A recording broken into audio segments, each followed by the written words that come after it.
a la historia de Rosé, de la familia, de cuando llegó el primer...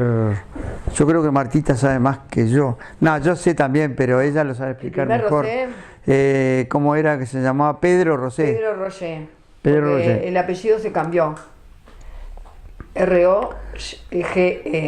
Eran napoleónicos los hermanos. Hay mucha correspondencia. Esa sí hay correspondencia con los hermanos porque se vino supuestamente. Se vino en el 1800. Y sí, y quedaron los hermanos allá con la herencia que haya quedado cuando murieron los padres. Así que había mucha correspondencia entre los, sobre todo entre dos hermanos.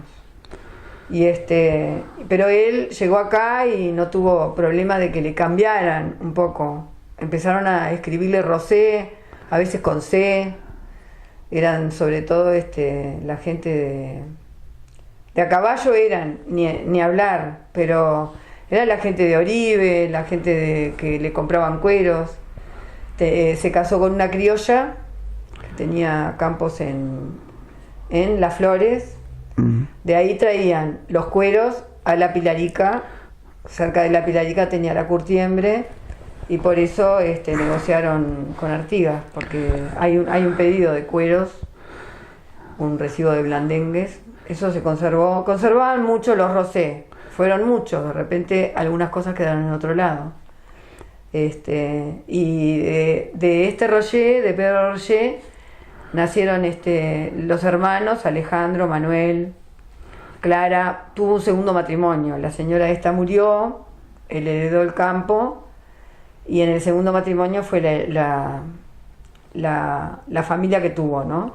Que de esos Alejandro era el abuelo del pintor, el padre de Laurindo. Bueno, no sé y la historia, volviendo un poco para atrás, cuando en determinado momento el francés que vino de allá de Francia y estaba radicado acá, que tenía la curtiembre, que le vendía los cueros a Artigas, que hay los documentos que dice Martita, una mañana del 18 de mayo de 1811, la negra esclava que había en ese momento, que le traía, según dicen, la mazamorra para el desayuno, le dice que siente unos cañonazos. Entonces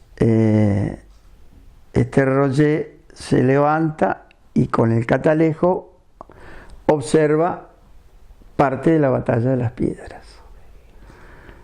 Y después de muchos años, el bisnieto, creo que es, la pinta. Manuel Rosé, además de la pintura histórica, que hay que tener presente que podemos considerar que es el último gran pintor de pintura histórica, de temática histórica en gran formato en nuestro país, en el Uruguay, desarrolla otros temas, como yo decía, siempre figurativos. Este es uno de ellos, que son las escenas de cafetines, escenas que evocan el mundo del bajo, el mundo montevideano, el mundo de los boliches, de los cafés. Uno puede ver personajes típicos, el borracho del bar, el dueño del bar, detalles anecdóticos de ese tipo de establecimiento. También acá en este caso, en un café del puerto, se llama esta obra, donde los distintos personajes están viendo cantar a una mujer que se la ve de espaldas, con esas anatomías que yo decía, portachonas, voluminosas, con un tratamiento del color base a zonas bien marcadas de color plano, como facetada la figura, sin llegar a las grandes superficies planas de otros pintores contemporáneos, un poco más jóvenes quizá que Rosé, como pudieron ser Petronaviera o el propio Arzadun, con quien habían compartido parte de su estadía en Europa cuando fueron becados. Una casita ahí en el campo que tienen cerca de La Pilarica, un campo chiquito, una quinta. Y para distraerse. Yo creo que Rosé estaba, con la pintura podía salir mucho adelante, pero a mi abuela le costó horrores.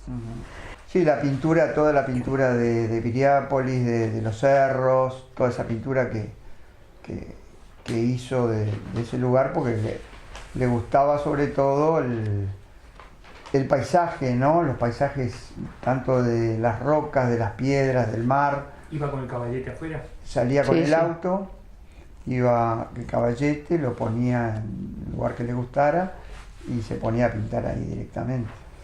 Cuanto más nublado, y bueno, creo que las nubes de los cielos de Rosé han encantado a unos cuantos.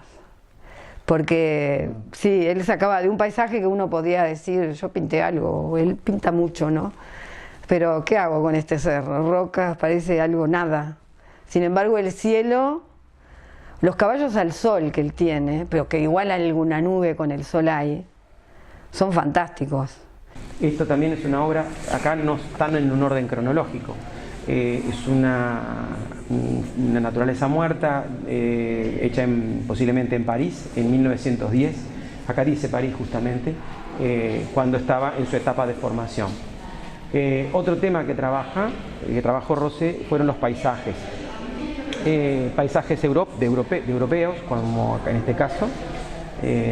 También, si bien es del año 38, bueno, él evoca en su memoria, él viajó siendo joven en realidad, y cuando después, por lo menos 3 viajes tengo yo documentados, uno lo hizo ya con su esposa y con sus hijos, y un lugar que él quería mucho, que era su lugar de veraneo, era el balneario de Piriápolis, y bueno, lo representó en muchas de sus pinturas, y acá se lo ve, por ejemplo, dice Piriápolis bajo la tormenta, un lugar muy querido, era uno de los 3 lugares donde él pintó en Piriápolis cuando veraneaba, pintaba en las piedras, que vivió muchos años, y en Montevideo, donde vivieron los últimos años de vida, los vivió en Montevideo.